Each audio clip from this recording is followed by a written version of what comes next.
जय शिव। आज हम संतमती के सुसमाचार अध्याय 7 वाक्य 1 से 12 तक के बारे में मनन चिंतन कर रहे हैं। इस अध्याय के पहले पासेज में प्रभु कहते हैं, जिस नाप से तुम नापते हो उसी से तुम्हारे लिए नापा जाएगा। बहुत सारे लोग हैं जो अपने आंख का धरण को छुपा के उसको नजरअंदाज करके बाकी लोगों के आंख का तिनगा निकालने के लिए कोशिश करते हैं। ग्रीक बाइबल में तिनगा के लिए कार्फोस शब्द का इस्तेमाल किया है।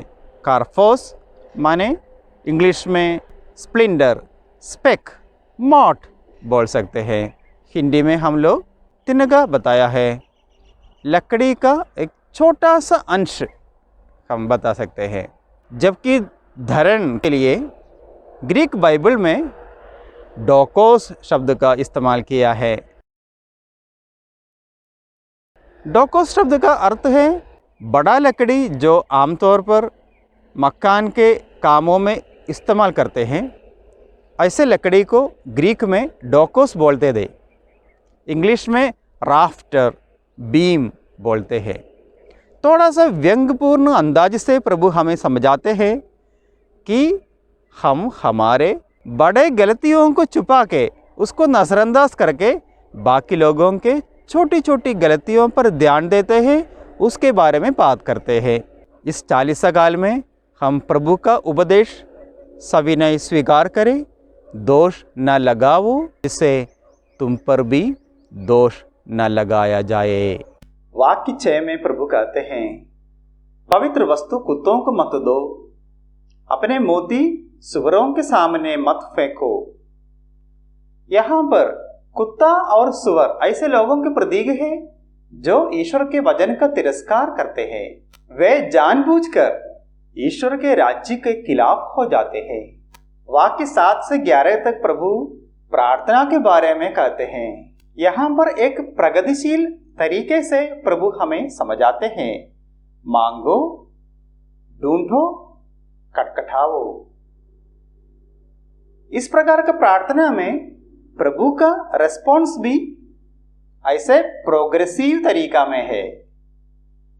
जो मांगता है उन्हें दिया जाता है, जो ढूंढता है उनको मिल जाता है, जो खटखटाता है उनके लिए खोला जाता है।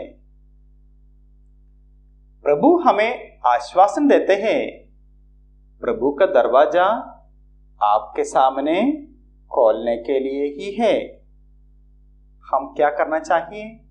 हम उनके दरवाजे तक पहुंचना चाहिए और कॉलिंग बेल बजाना चाहिए या खटखटाना चाहिए। वे हमारे लिए अपना दरवाजा खोलने के लिए तैयार है। यहाँ पर हम देखते हैं, बेटा पिता से रोटी और मछली मांगते हैं।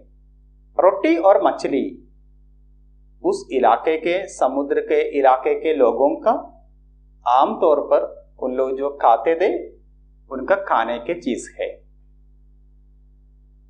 प्रभु का कहना है कि विनम्रता और भरोसा से मांगो, ध्यान और परिश्रम से ढूंढो, ईमानदारी और दृढ़ता से खटखटाओ। प्रार्थना में हमारे मनोभाव इस प्रकार का होना चाहिए। ऐसे बताया जाता है कि अध्याय 6 हमारे निजी आध्यात्मिकता के बारे में है। कैसे उपवास करना है, दान देना है, प्रार्थना करना है, चिंता कैसे छोड़ सकते हैं, ईश्वर में कैसे भरोसा रख सकते हैं। ये हमारा निजी आध्यात्मिकता का रूप है। लेकिन अध्याय 7 हमसे बताते हैं हम एक दूसरे के प्रति कैसे आदर सम्मान करना है, कैसे आचरण करना है, किस प्रकार बाकी लोगों के बारे में सोचना चाहिए। इसलिए वाक्य 12 में एक सुनहरा कानून प्रभु हमें देते हैं, दूसरों से अपने प्रति जैसा व्यवहार चाहते हो तुम भी उनके प्रति वैसा ही किया करो। इस 40 काल में हम हमारे आचरण स्वर्ग राज्य के नागरिक जैसे, सही क्रिस्त शिष्य जैसे बनाने के लिए कोशिश करें। सबको जय यीशु।